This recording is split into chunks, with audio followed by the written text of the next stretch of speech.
Well, hello again, all the boys and girls out there in YouTube land watching. John and Ellie of Georgia Beer Reviews back at you with another edition of Stout Sunday. And joining me this morning, we have, as always, Michael Komaroff from Brooklyn, New York. Good morning, Michael. We have Robert the Whiskey Scout from Kansas, and the one, the only Ronald J. Terrio of Louisiana Beer Reviews. Glad you guys can make it. Thank you let's go ahead and get right into it. We'll start with Michael. What are you drinking this morning, Michael? I have a Guinness Extra Stout in a bottle at 5.6% from Dublin, Ireland. Pretty famous beer, established in 1759 by Arthur Guinness. And it's one I've had before. I've never done it on Stout Sunday. So this is a first time for me.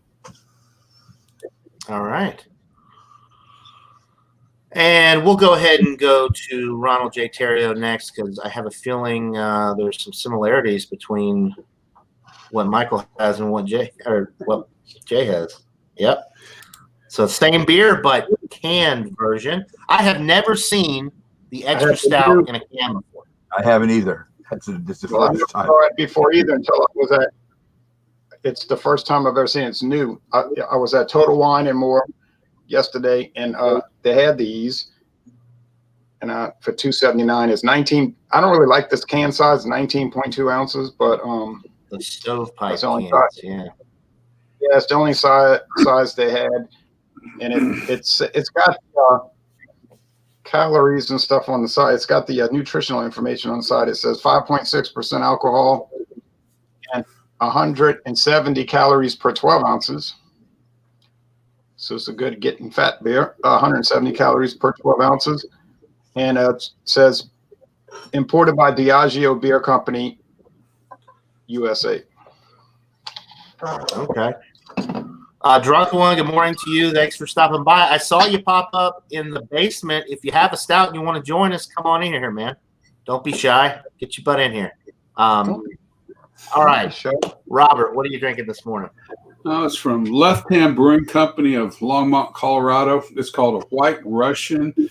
It is a stout with coffee and vanilla added. They call it a white stout, and it's also a nitro. So I expect to have some of the stuff that Guinness does happen as well. Some of that recirculation caramelization look that if you've ever had nitro, you know what I'm talking about. Yeah, and well, it kind of looks like a lava field as the way it wrote the reverse cascade. Yeah, cascade. That's the word I'm looking for. 8.9% alcohol by volume and 20 IBUs. All right. Miscellaneous, thanks for stopping by. He's at work. That's unfortunate, but we'll drink our stouts in your honor this morning as you grind it out at work. I heard it spin up. Ooh, look how light! Look how light Robert's. Yeah. It is a white. Yeah, those white stouts. They're not what you think. I mean, that definitely doesn't look like a stout. It looks like a gold nail. Let's drink some milk, y'all. Let's drink some milk.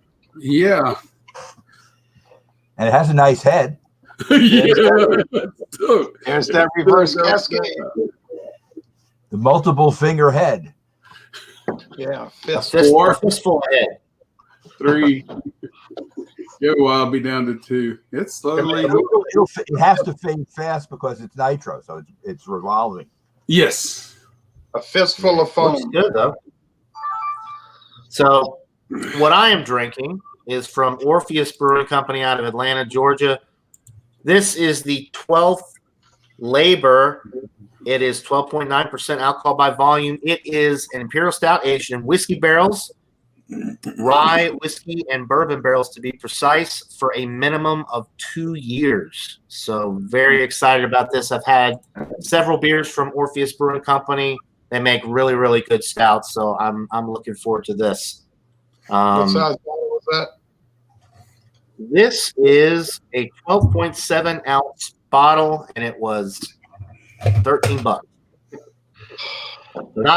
Not the cheapest beer in the world, but I've been so pleased with all of these beers that I have high hopes that this is going to be bordering on world class.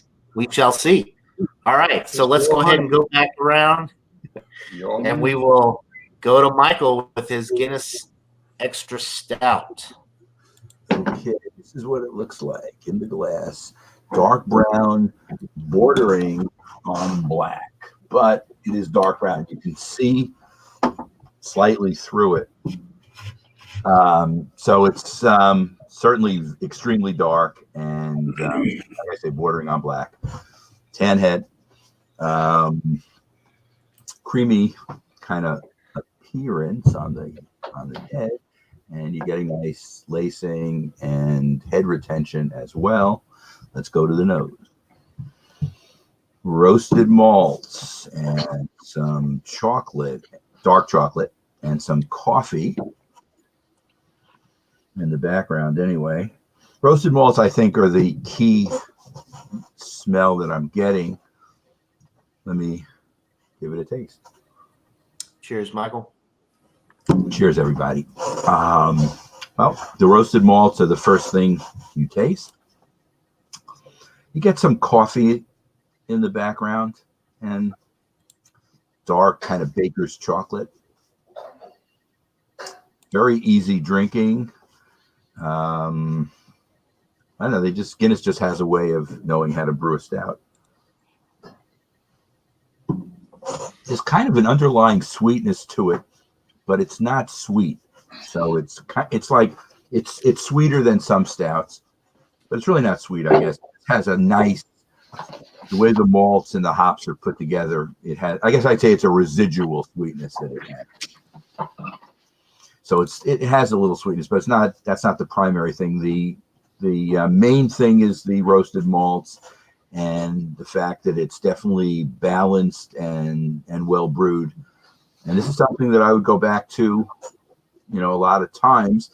If you're not a stout drinker, this could be an entry stout, but I think you might be better off starting out with the 4.2% variety because it might be a little bit lighter and easier since the extra alcohol in this one might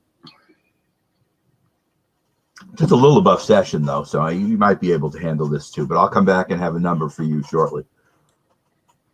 All right, sounds good. We'll go ahead and go to Mr. Terrio since he is drinking the canned version of that same beer. So you have the floor, Mr. Terrio. Hi, everybody. I'm waiting for the Club Tales Irish Stout to come out, but I haven't seen that yet. I tried their Long Island tea flavor a couple days ago. I was very pleased with it. You could fool people with that one, couldn't you? Oh yeah, all of them. Very low alcohol presence for 10%. You fool them until they started to stagger. They'd say, "Wait a minute, crazy iced tea, man." Yeah, but those are exciting, and I want to see some new flavors. I did like the new mango flavor, Michael. The new mango flavor. That's a running joke, huh, y'all? Michael loves his mango. I actually think he would like the Club Tales mango because it's well done. It's not too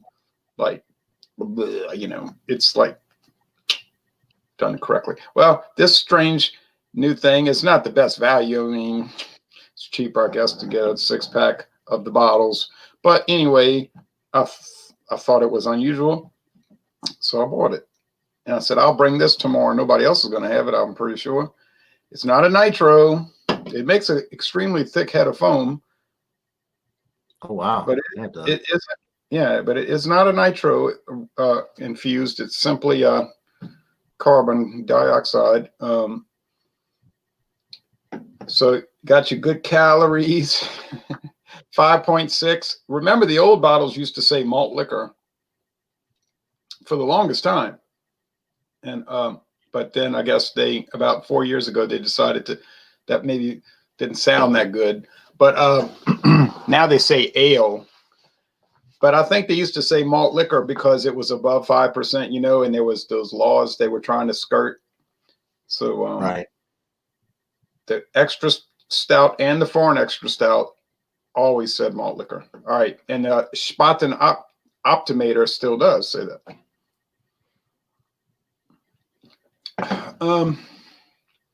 There's some sourness in it because I've read, can't confirm it.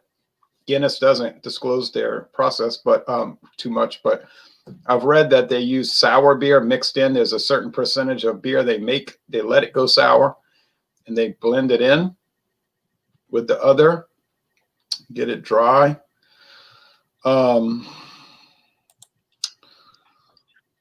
Nice lacing. So you do get that underlying sourness. You get a little touch of black cherry. Michael might have noticed that. Now, when you get the foreign extra stout, which is 7.5%, I'd like to see that in one of these cans. Oh, no. That'll have a very strong black cherry presence. Bodies, I'm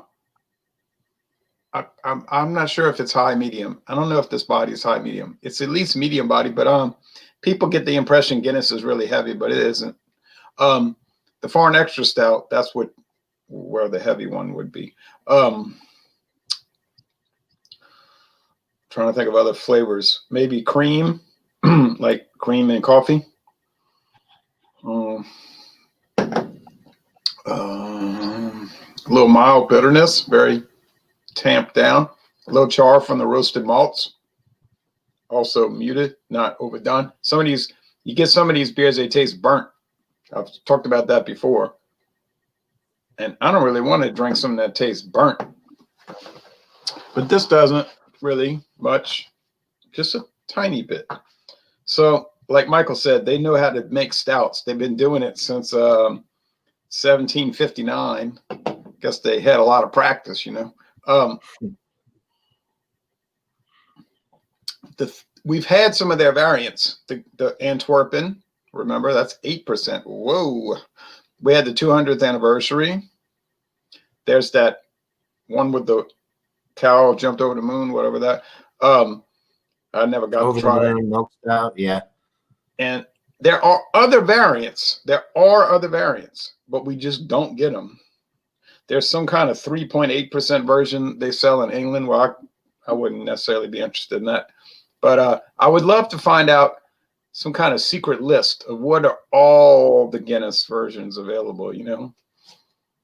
Oh, yeah. I'm sure there's a lot that we've never heard of.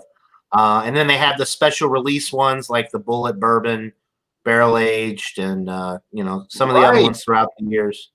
Right. So this is really good, and I don't want people to think that Guinness got bought out by Diageo. I've talked about this before. Diageo is Guinness. In other words, Guinness kept buying other people out. And Guinness bought so many people out. They bought so many people out that they decided to change the name of the company to Diageo as the umbrella company. Right. Okay. Drunken One's drinking a PBR hard coffee this morning. So cheers to you. That's it's a pretty good product. I've had it before. The hard tea is really good too. If you like peach tea and you can find that PBR hard tea, check it out. Drunken One.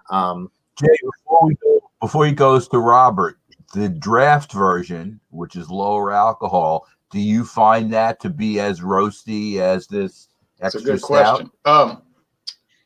You were talking about if somebody was getting in the stout, you might not want to hit them with the 5.6 because they might say, "Oh, that's too strong. It's it's like bitter coffee. I don't want that. That's gross."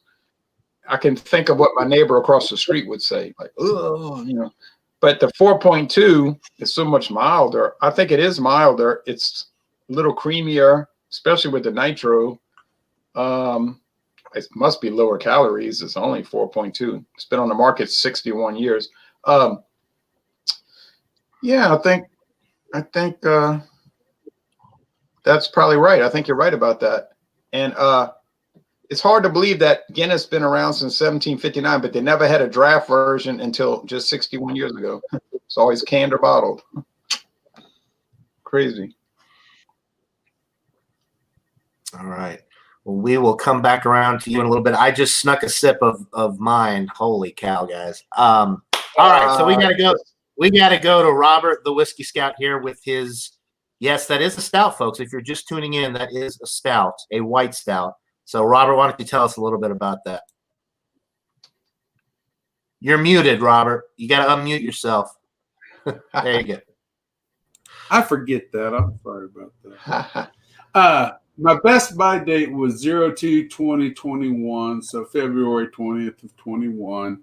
I also like on the fact on the side of the can it says "good to go from the can or in the glass." You don't see that with stouts very often.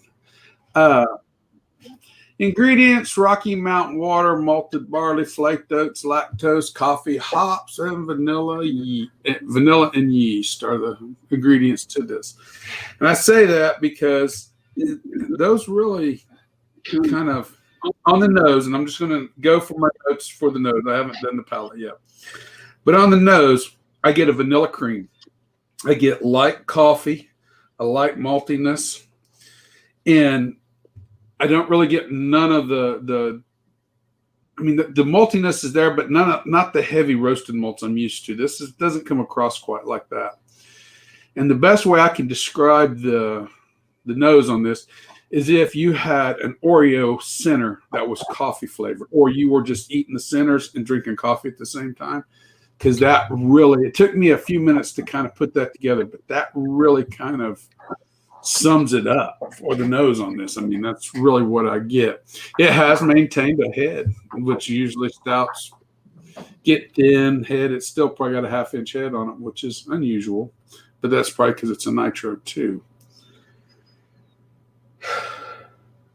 But the coffeeness, the coffee note in this is real nice. I mean, it's not like a bitter hard coffee note. It's more like a heavily, like a blonde coffee. I mean, you've sweetened your coffee and you've added a lot of creamer to it, and that's exactly how it comes across. All right, try the palate now. All right, cheers.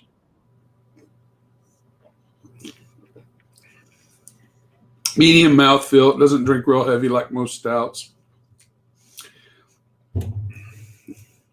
Not overly sweet, not boozy.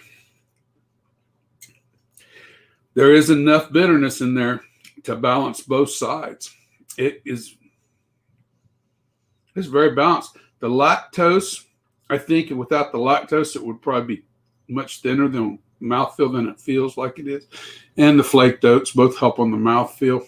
I think that contributes to what you do get from mouthfeel. This is not like drinking a heavier stout at all by any means, but it drinks very good. Silky, lightly creamy mouthfeel.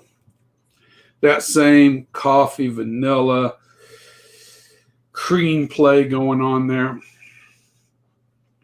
It's just like you're drinking a really blonde coffee and you've added a little extra sweetness in there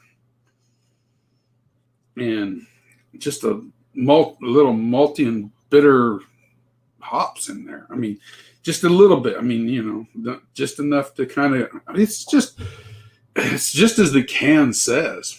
Other than the maltiness, I didn't know what I was getting for that. But let me take another. This is interesting.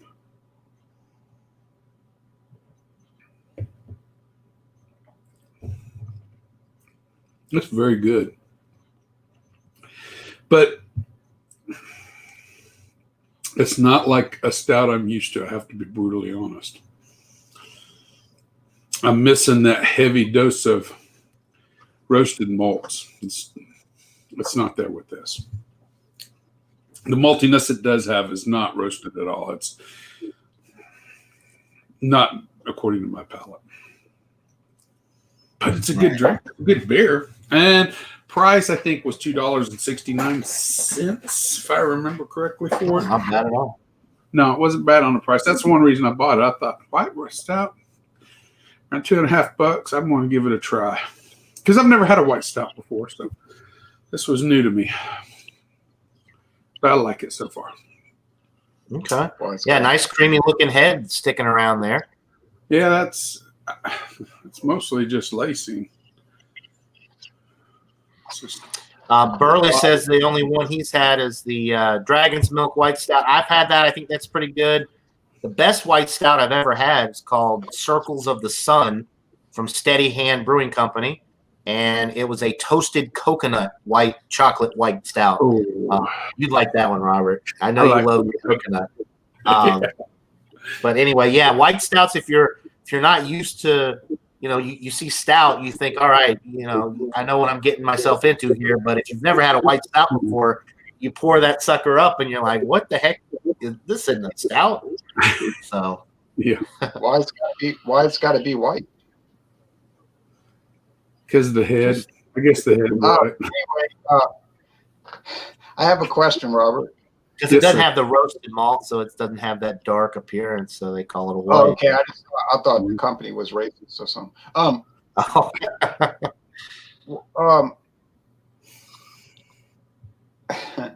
Speak. I have one more question. Okay. If you went to a bowling alley to bowl, would you drink that there? And if so, would you drink it over ice? I wouldn't have no problem drinking it there. I don't know if I'd drink it over ice, though.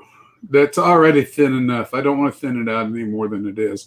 I mean, we still have a good medium mouthfeel, but I think if you poured it over ice, it would immediately, once that ice melted, it'd be just like drinking water. And I'm not into drinking water for beer. If you look at the label design, you'll see why I asked that question. Yeah. And a White Russian being a cocktail, a White Russian is served over ice, so they're just. I don't think they intend you to pour the beer over ice, they're just making like a reference to the White Russian. A reference to the cocktail, the mixed drink that it's based off of. What's the bowling pin part? Is that like something that people commonly drink at bowling alleys? White Russians? I couldn't tell you. Now that I don't know. We used to sell a lot of them at the bar that I worked at when I was younger, but I guess maybe it's a popular bowling alley mixed drink. I don't know. Right. When I saw that on the label, he was talking about it, and I kept looking like, what is this about? I can tell you this has a faint taste like a White Russian, but it's missing the chocolate. And a White Russian, especially when you add the Kahlua, White Russians I've always made was with Kahlua, and I've always assumed that's how they were all made. It has a certain chocolate component this doesn't quite have. Because in all honesty, if you added a bit of chocolate like this, it tastes more like tiramisu than it would a White Russian. I can tell you that right now. That's the first thing I thought. This is almost like tiramisu without the chocolate. So there you go. The answer is it's a reference from the movie The Big Lebowski. One of the characters in the movie drank White Russians at the bowling alley. Okay. I haven't seen that movie in years. I've never seen that movie.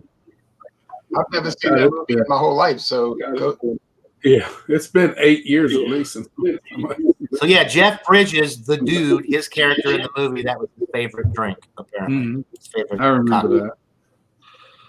All right. Well, John, before you go to yours, the biggest problem I have with a white-looking stout is it just doesn't cross-reference in my head.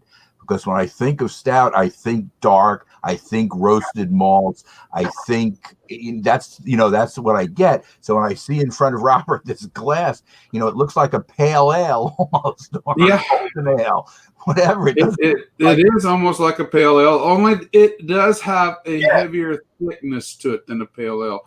A pale ale would drink more water. This does have a medium body to it. It's not a heavy body like most stouts. But most pale ales are light medium bodies. They don't. This is a little. You will notice a difference if you drink any pale ale. Dale's pale. I think it's Dale's is the pale ale I can reference to here, and this drink's much heavier than that. And you also have the 8.9 alcohol, which has to have some effect, even if it's not boozy. It's still stronger than a session kind of. Yeah, and it's nice that it's not overly boozy because them Pabst extras I bought yesterday. I bought a 12-pack of Pabst Blue Ribbon Extra. There is a boozy note in that 6.5% I detect. I mean, you detect it right off the bat. But, I mean, it doesn't bother me. But compared to this, doesn't give me none of it at all. You saw what I said on Mhm. Yeah, you saw what I said on alcohol labels about that. Yeah. Yeah.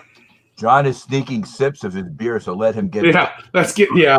Let's get. Yeah, drunken one's like, yeah, drunken one. You're right. It's delicious. All right, so here we go. The 12th labor, 12.9% alcohol. Orpheus Brewing out of Atlanta, Georgia. When I poured it, it was like motor oil, super viscous. Can't see through it at all. It did pour with a nice head. This is probably the darkest beige head you've ever seen in your life. I mean, it is really, really dark head there. And as soon as I poured it up, the aromas were coming through. You get the barrel notes right up front. Definitely got a nice bourbon presence on the aroma. Some nice caramel, some nice dark chocolate, a little bit of coffee from the roasted malt, some vanilla. Like not vanilla, like fresh vanilla bean type. I don't know, like a really, really nice vanilla.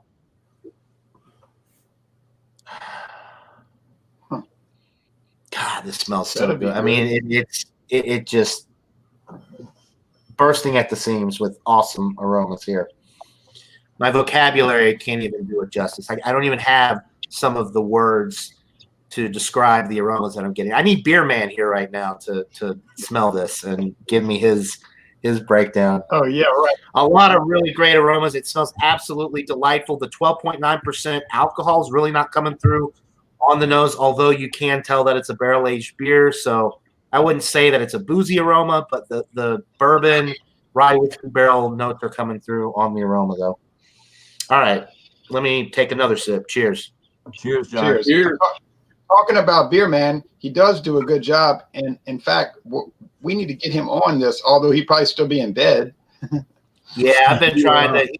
It's only 8 o'clock. It's only 8 o'clock on the West Coast. California time. Yeah. Or Oregon.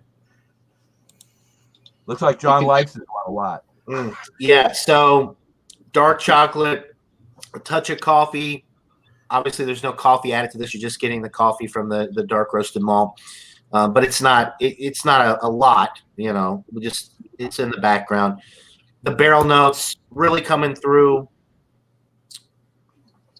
I mean, it's got, you know, some caramel, some vanilla, some dark chocolate, a little bit of the wood notes coming through from the barrel aging. So I'm getting a little bit of oak. It's got such a smooth, easy drinking way about it. It's almost like a milk stout. Like you get that creamy mouthfeel, kind of getting a little bit of that with this. The body is, the carbonation's low. The body is, I mean, it's really on the high side. I would call it a high medium, but most people would probably say that this is a heavy mouthfeel. Man, it's just so balanced. There is a little bit of bitterness on the finish to kind of round it out because it is really sweet and the barrel notes are coming through up front. If you didn't have that little bit of bitterness on the back end to balance it out, it might be a little bit cloying. Definitely not getting that. It is warming going down, so you know it's a heavy hitter, but it's not super boozy. It's just boozy enough in all the right ways from the barrel aging. This is an absolutely incredible beer. I'm even getting like a little bit of like a black pepper note or maybe a white pepper note. Maybe not black pepper, white pepper note, which could be coming from the rye barrels. I don't know, like a little bit of that spice. This is just outstanding. I'll keep sipping on it and give it a rating, but it was worth every penny of the $13 that I paid for the 12.7 ounce bottle. I mean, it's aged for a minimum of 2 years in the barrel, so you're getting a ton of barrel complexity, and it's outstanding. I don't know what else to say about it. It's great beer. So, okay. Friar Tuck says PBR coffee is delicious. Drunken One says quite chuggable. Johnny Tactical is in the chat. Cheers to you. Says that 12th labor, powerful. Yeah, really good stuff.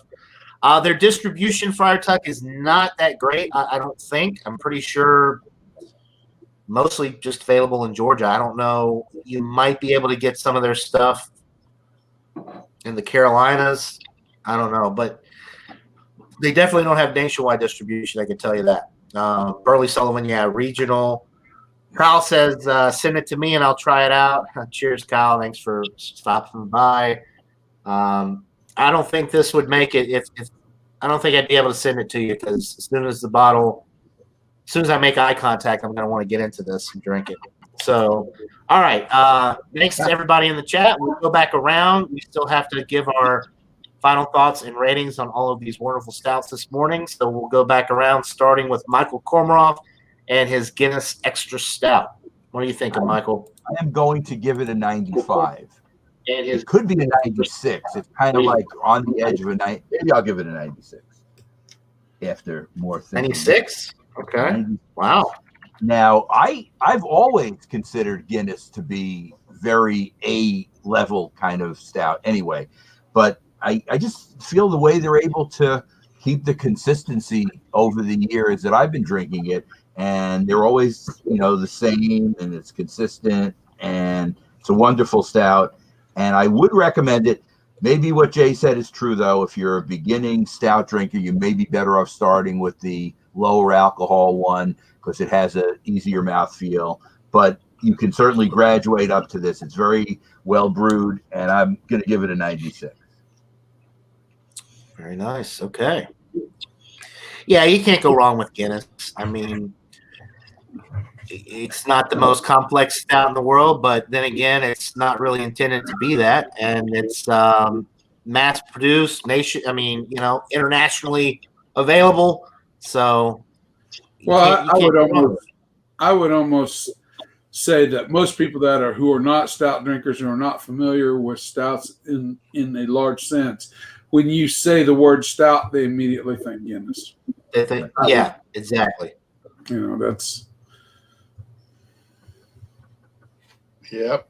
I agree. Yeah. All right, Ron. So we got a 96 from Michael. What are you thinking about the canned version of the Guinness Extra Stout? Well, first I was thinking that Beer Man could join us and he could have a special feature on the show called Stouts to Have While You're Still Snuggly in Bed.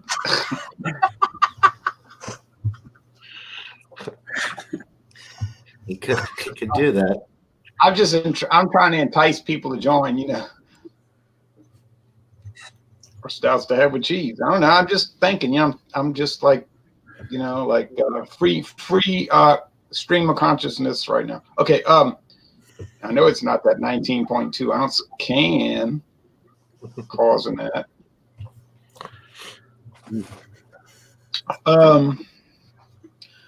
Yeah, it's pretty much perfect. I mean, think about it. I watch videos sometimes where people talk about how no good Guinness is, and I say, well, really? Okay. But those channels don't usually last too long anyway. Those here today, gone tomorrow type outfits, of which we've encountered over the years.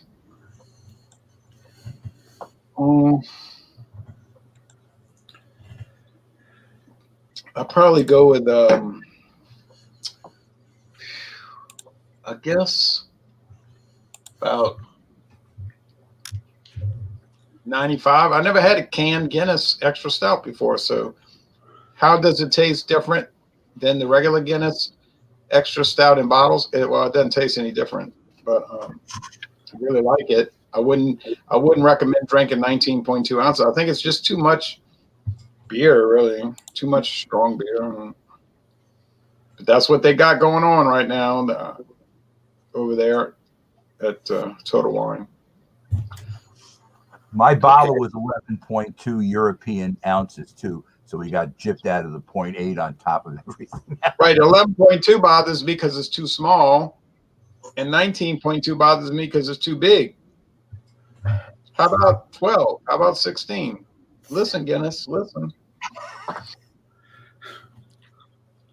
So 95 is that what you said? Yeah. 95. Now, remember the Canadian Guinness was 12 ounces. And that was And 6%. 6%. And higher 6%. alcohol. Two benefits. Oh well. We can dream. Well, Right. Robert, we better get to Robert before his stout is gone. There's not much left there. No, and I've done emptied the can into it. I do notice as it warms up, I do start to detect a little bit of a boozy note to it. And that's after it gets fairly warm. It's down to this point, but it's not even as much as that PBR is upstairs, but it does become slightly detectable in it. A White Russian, no, it isn't a White Russian to me. I can see some similarities in some ways, but for the most part, without that chocolate, I have a hard time drawing that conclusion.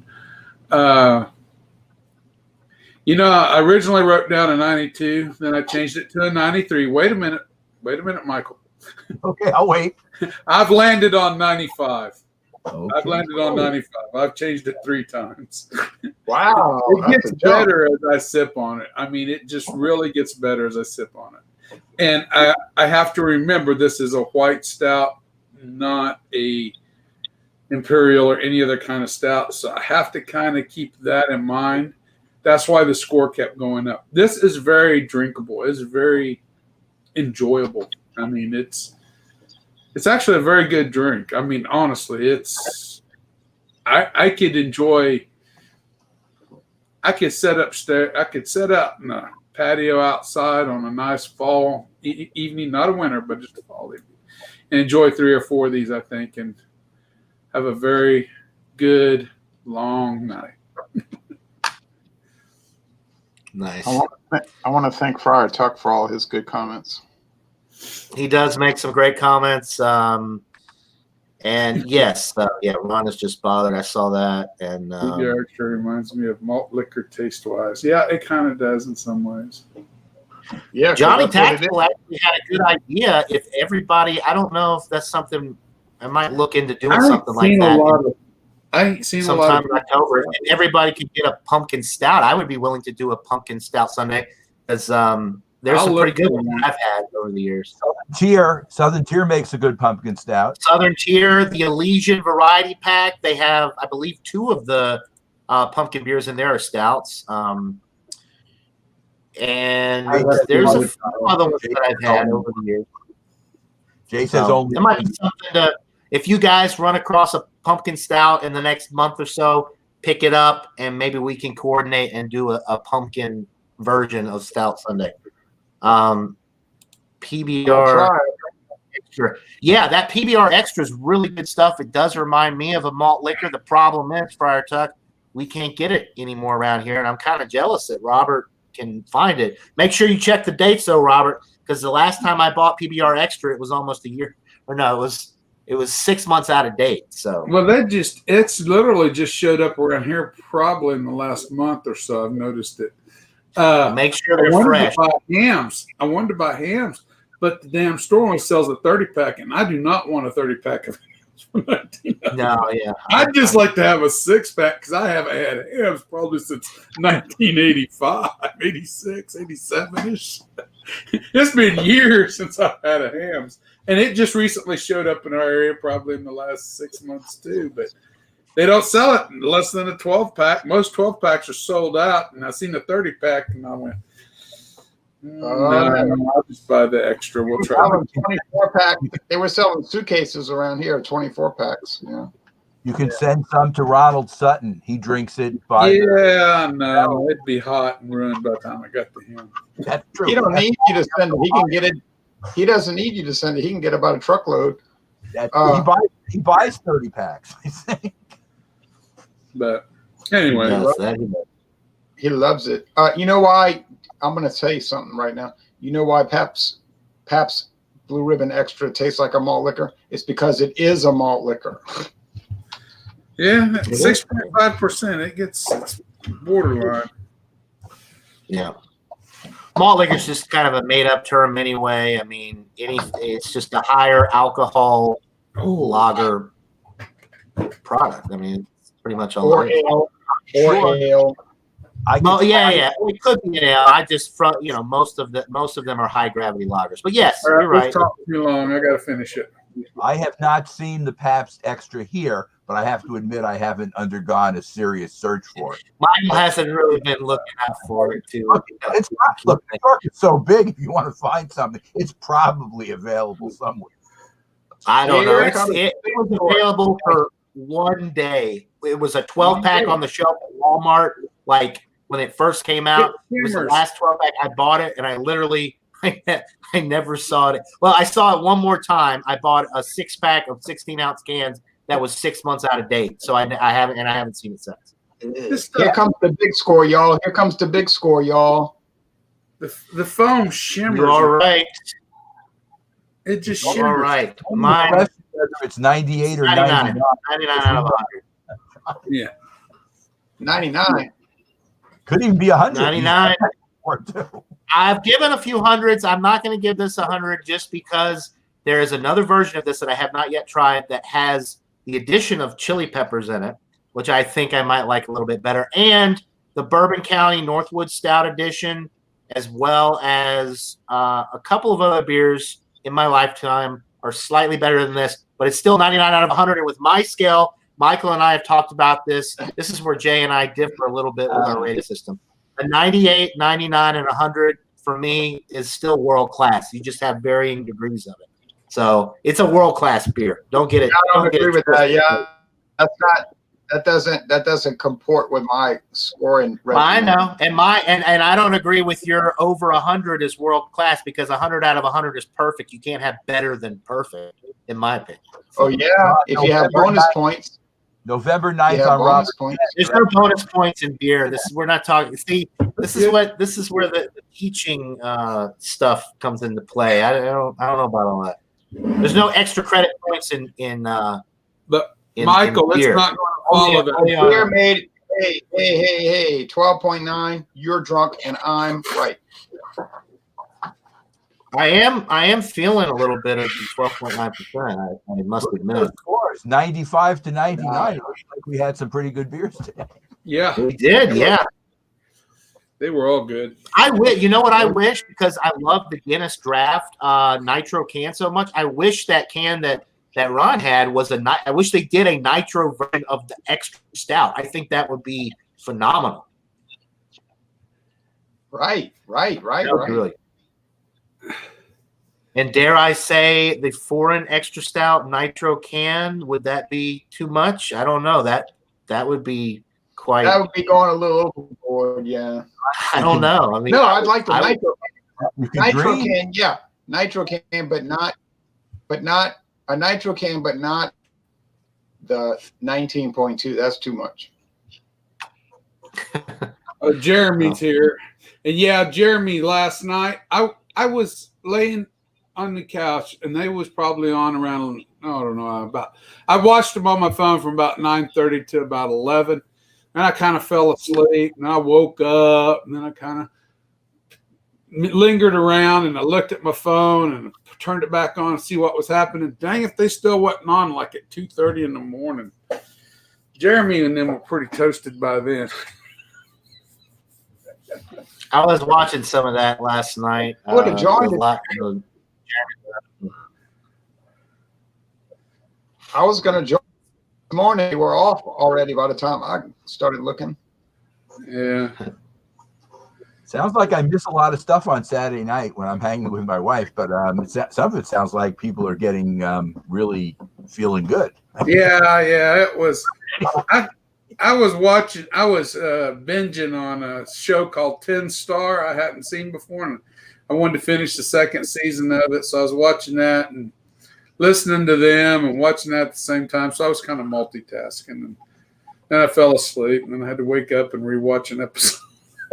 I'm trying to get used to it because I'm getting ready to start third shift tonight. I got to show up at 9. Apparently, I'm just seeing this, and I must have missed this earlier. Jeremy was saying, or we were asking where Alex was this morning, and Drunken One says that Alex drank 6 beers last night, which that may be a record.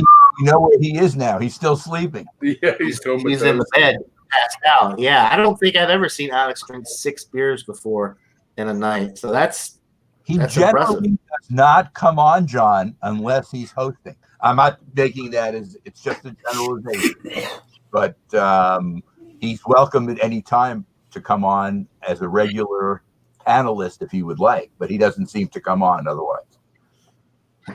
I mean, Jeremy says, challenge accepted, Ron. Next Saturday, we will go right up to the Dawn Buster show. So you can join Ron and go and give like a promo for your Dawn Busters before you go live. So everybody watching Jeremy's show can tune in. It may not be viewer friendly after that long of them on air drinking. Yeah. I like to watch those. I like to read the chats. I like to read the chats where we've had miscellaneous drunken one, miscellaneous magnets, keep sipping, Burley Sullivan, Ronnie S was on here, Friar Tuck. I like to read the chats where they all have these big flare-ups, and then Jeremy was on too. Johnny Tactical, Jeremy. We've had a very active chat this morning. We have, yeah. We usually do. Yes. A lot of great people tuning in to Stout Sunday. I have. All right, so before we go back to whatever, I have a beach club thing later today. Yeah. Okay. Which should be interesting. Well, I expect to see the picture posted. I will definitely send it out so everybody can see it. The only negative that's happened to me, which I do not like, but I can't control what other people do, it's getting to be the end of the season. So now what's happening is people are now taking off for their last trip to visit relatives and stuff. So I'm losing some of my participants. Like I have one on Thursday, the first Thursday of the month coming up.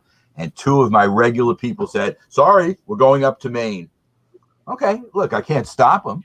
So they can do what they want, but it's just that you lose 2 people and it's down to 4 instead of 6. And I was willing to go to the backyard because of COVID. And now, since the other 2 people don't care, we'll probably have it up in my kitchen, which is much more space and we can spread out and whatever. And Kyle says he'll join. Yeah, I'll wait to see about we'll that. see. Well, at least he says it. I mean, that's more than.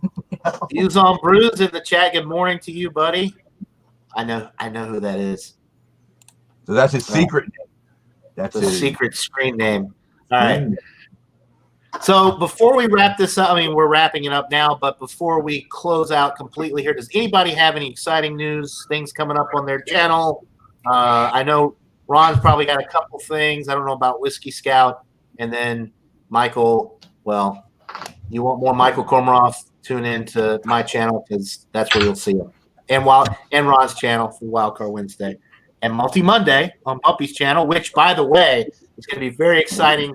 I have 3 different big old bomber cork and cage bottles to choose from. So I'm going to just, including one that I've never seen before yesterday, the sour barrel-aged version of the App 12, which is one of the best rated quadruple ales in the world, right behind Chimay.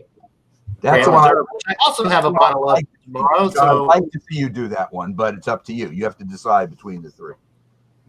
So we have quads on Multi Monday tomorrow. So quadruple ales tomorrow on Multi Monday. How many times it got defeated? It used to lose, come in 2nd, come in 4th. Yeah. I mean, I'm very excited because quads are one of my favorite. I mean, it is my favorite Belgian style. And then it's just a great style in general. And some of the best beers in the world are made, the monk beers, as I call them, those monks know what they're doing. Go ahead, Robert. Mine inspiration. On Wildcard Wednesday on Ron's channel, we have Oktoberfest beers in September, if I remember right. Right. Either Marzen or Fest beer. I've actually got 2 Oktoberfest beers to choose from. I've got I've never found the Founders before, but I have Founders Oktoberfest. Wow. Oh, wow. I have one from Georgia Beer Company, their version of Oktoberfest. So I haven't decided which one I'm going to do yet. I have the Spaten Oktoberfest. I seen that. I almost bought that. Then I thought about buying the keg of, we get those little metal round kegs that I don't remember how much they hold.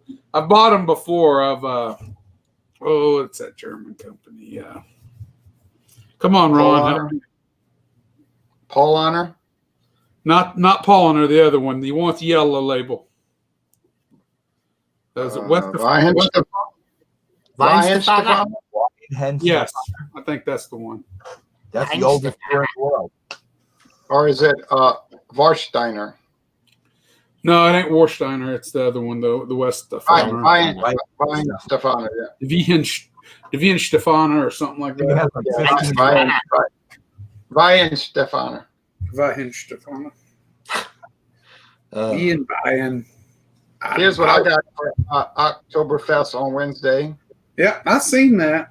That's a good one. Well, that's a pretty good one. It's been 4 or 5 years since I've been able to get it here. I don't ever see it anymore. We have a couple of locals. Wichita Beer Company's producing Oktoberfest this year, and so is God damn it, the one out of Kansas City. For the life of me, I can't remember. Is that Boulevard? No, there's another one up there. Martin City. They had a Oktoberfest they were producing too. I don't know. Boulevard might produce one too. I haven't seen it yet, but they may. I didn't see it the other day when I was looking for all different kinds of Oktoberfest. Boulevard does make a quad though. I didn't buy it because it doesn't stack up to that one there that Jay's got or the other ones that I bought. Yeah, but I've already had those that Jay's got. I've had the red, the blue, the whatever the other color is, yellow, orange, or whatever that is. Can you get the Roquefort? Can you get Roquefort beers in your area? Roquefort. I got a Roquefort upstairs. I got a Roquefort upstairs, but it's not a quad. It's something else. I'm going to be doing the Three Philosophers from Amagon tomorrow. That's going to be my quad. That's a good quad. Yeah. Well, 9.7. That'll be good. That'll be interesting. I'm going to watch that. Y'all want to see a few little liquors I've got? Sure. Yeah, go ahead. And while you're getting those, I just Robert, I bought this for you, buddy. Oh, you're so nice to do that. Yeah, you thank you for thinking of me when you purchased that. I appreciate it. John always thinks of you. I know. Very thoughtful. Very thoughtful. Very thoughtful. I feel touched.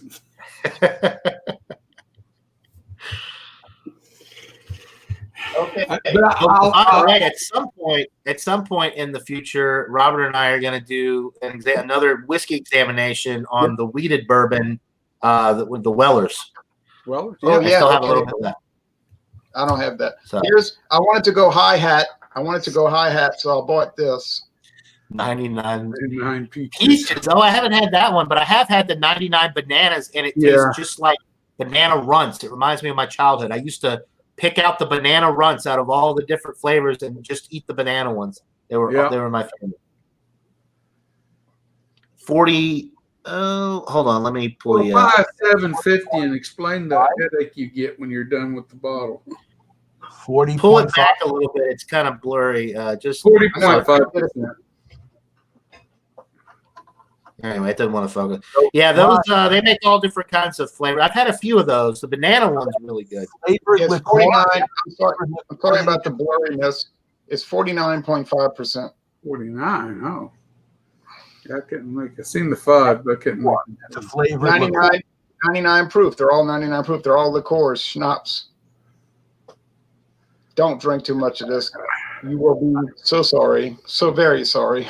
You get the hot damn 100 and throw it in your fridge, throw it in your freezer for about a week.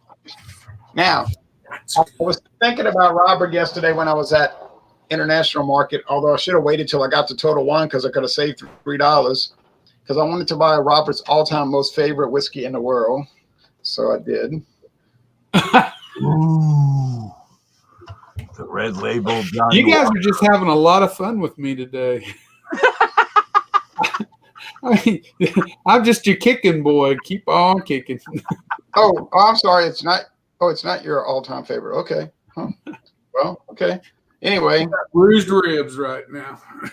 I got a fairly good price on it.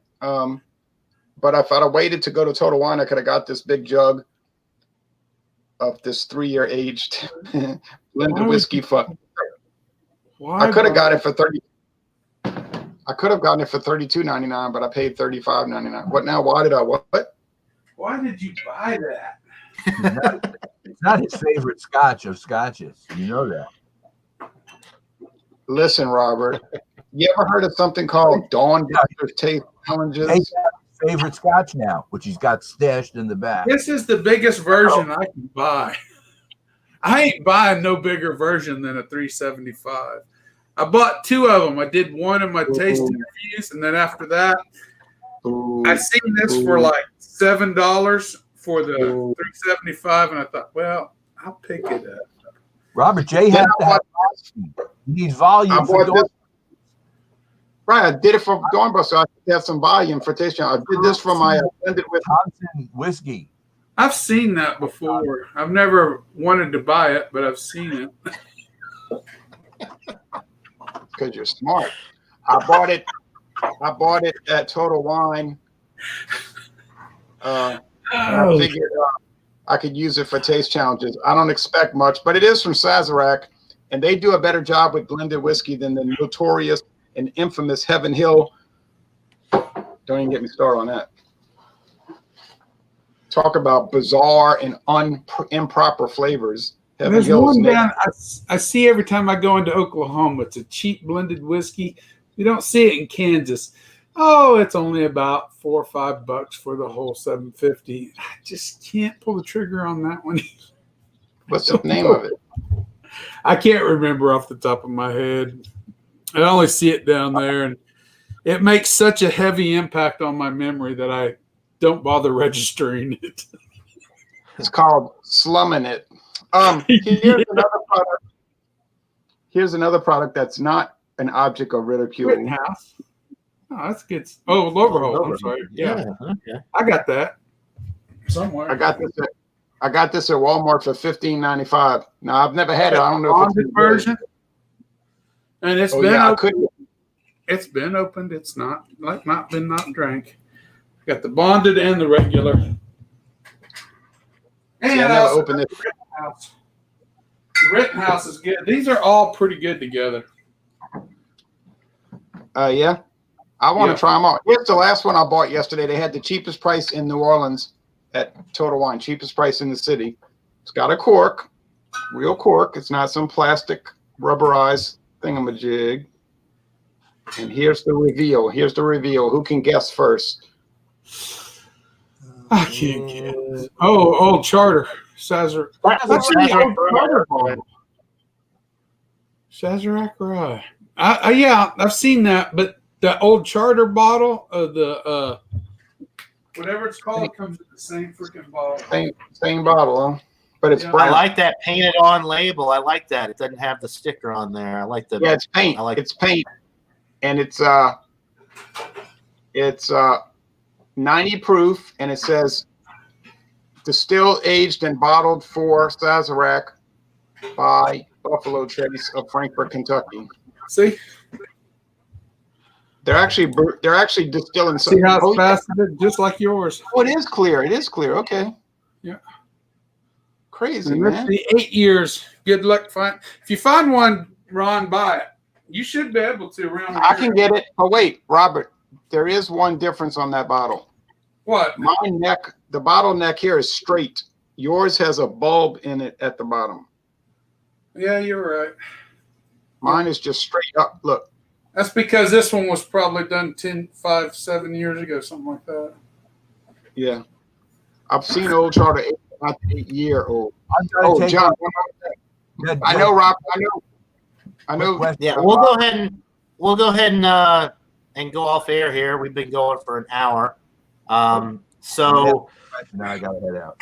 Thanks to Michael Kormoff, thanks to Robert the Whiskey Scout, thanks to Ron Ontario, thanks to everybody in the chat. We had a great turnout today. We wouldn't be here without you guys. Thanks for keeping us in line and leaving all those great comments. So I hope everybody has a great rest of the weekend. Enjoy your Sunday festivities, and until next time, everybody, cheers. Cheers.